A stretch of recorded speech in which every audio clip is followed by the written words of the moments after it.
Welcome to Ajatella, the show that transitions you from think to change. And thank you so much for your feedback on living beyond yourself. We have brought back Evangelist Susan Acheno. Thank you so much for joining us again. Oh, thank you so much. Good. It's such an honor. The last episode, I really enjoyed myself. Thank you. So I'm so happy to be on set again with you. Thank you. Thank you so much. And for everyone who hasn't watched Living Beyond Yourself, please, the first part, please go back and watch it. And today we're taking that forward and we're talking about commitment in service.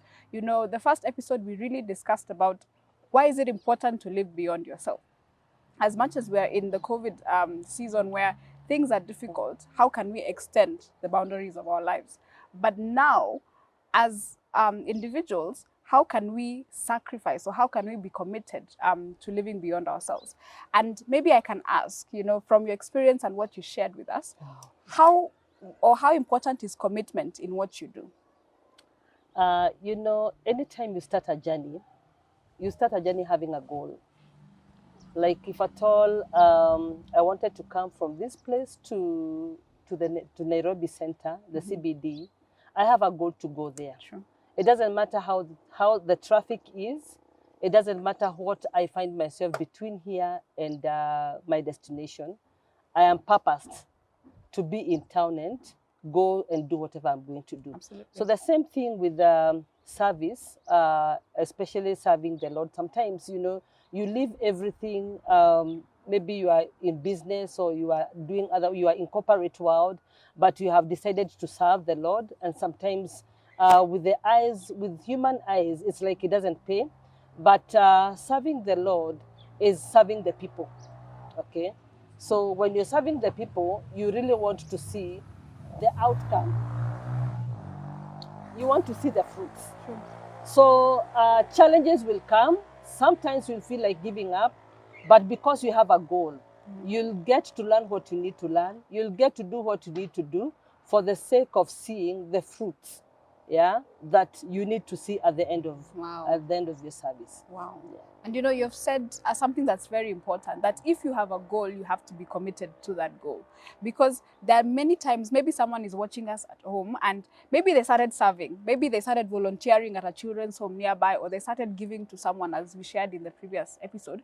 But at some point they dropped out of it. Maybe they thought now it's a bit inconvenient. So maybe what is the sacrifice of service when it comes to serving the community? Maybe at a personal level as well, what are some of the sacrifices that you have had to make for us to be, you know, listening to you as Beautiful Ashes Rescue Ministry founder? You know, the Bible says, in the last days, people will be lovers of themselves. Wow.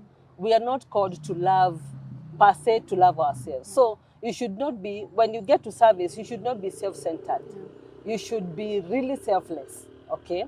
Because serving the community or serving the people, it is not an easy thing. So you really have to have that unconditional love and not be self-centered, of which is the fruit of the Spirit of God. If at all you're not self-centered and you walk in love, for sure you're online with the will of God. So you really have to have the grace of God, because serving people, it takes the grace of God. So you have to really depend on God for you to serve people, because people are not easy. Yes. Because you'll serve them, at the end of the day, they will, you know, there's no thank you. Yes. There is, some of them will even abuse you and, you know, do many things that for sure can make you give up.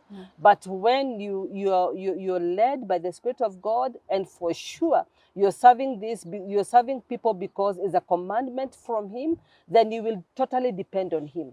The other thing is passion. You have to be very passionate. If at all you don't have passionate where service is concerned, then you'll not be able to persevere, because it takes perseverance. Wow. You know, two words I've taken, passion and perseverance, because one of them leads to the other. When you're passionate about what you do, you'll persevere, because there will be challenges. You know, she gave us a story where she actually had to give even when she was at the time of lack. So maybe you're watching us and you're wondering, you know, I tried giving, but now my situation is really tight. I tried serving my community, but my situation, I am in need myself. How can I be able to take this forward? So we're saying, number one, be passionate about what you do. Look for a cause that you're passionate about, and then be persistent and committed towards that. Because if you don't, then you just begin and you don't finish. And maybe we'll talk about finishing strong, in other episodes. So maybe you can give us one of your life experiences. When you began, did you ever think that this is where you'd get to? And what are some of the challenges you experienced in serving the community? And, so that when someone is watching and they're thinking, I tried, but, that place, they didn't really like me, or I tried and I didn't get the feedback I expected. What can I do moving on? There's a scenario when, especially, let me talk about the shelter. Okay. There's a young girl that was in prostitution. And when she was introduced to us, when she came, I was very, very expectant. And I gave everything, I gave my all in mentorship, in loving her, in everything. And she stayed with us for 6 months. But she was addicted in her alcoholism. But when she started living with us, for the last 5 years, she was out of alcoholism. But one thing happened, and she started drinking. And now, because of her drinking, she was not able to stay with us anymore at the shelter. So she had to move out. So when she moved out 2 months after she left. I got a call that she was hit by a car and she passed on. Oh, no. That was so much heartbreaking. And I really blamed it on myself, because I thought, if at all I never told her to go, she could have not have died. And I felt I think I'm not qualified to run a shelter. I think I'm not the best person. Let me just shut it and move on. But anyway, I got help from other organizations that do the same thing that I'm doing. And they helped me to get to understand these things do happen. It was not my fault. Wow. Thank you. Thank you for sharing. And thank you for being so candid. Because sometimes when we see someone serving in the community, we wonder, are there any sacrifices that they have had to make? What is the level of commitment that is required?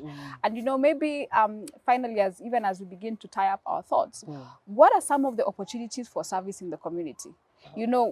There are so many people who are in need, but based on your experience, just from a layman, someone is watching and they're wondering, okay, how can I help?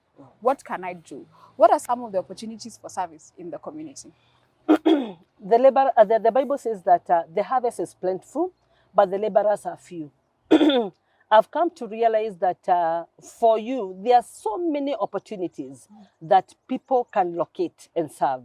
But I've come to realize it takes boldness and courage to say yes. Because when you look in our society, there's a lot of gap.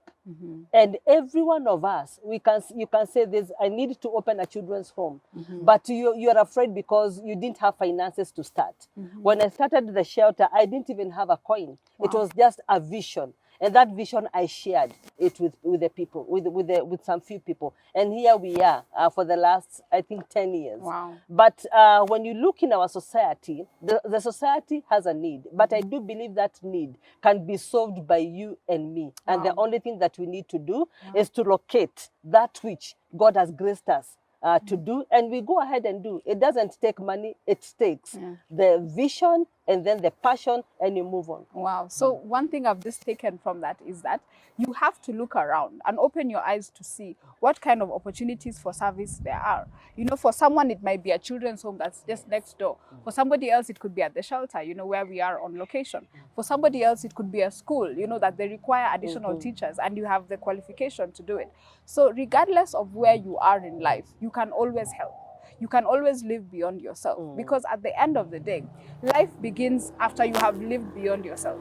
Everyone can be able to take care of their children and their family. And this is Africa, we're always taking care of someone.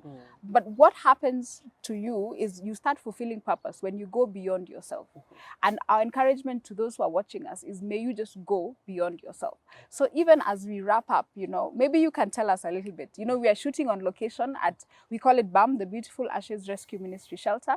So you can maybe tell the audience what you do and as an organization, and how they can be able to reach out to you. This is Beautiful Ashes Rescue Ministry Center. As an organization, we have different kind of departments. One of our departments is to reach out to the street women. We reach out to them with the gospel of peace. The other department is to give them an opportunity to come and stay with us for some few months, that is 3 months. As we disciple them, we give them housing, we give them skills, and then we reintegrate them back to the society. And it is not only the women in the streets that we serve. In this center, we also help other people from the community. Maybe like now during the time of COVID, we've had cases of women who have come here because they were kicked out of their houses because they were not able to pay their rent. Others, it's because of domestic violence.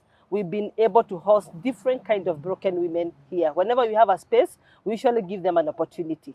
So in this shelter, we have about 10 spaces of individuals. We feed them, we clothe them, we give them skills, and more, we give them the gospel.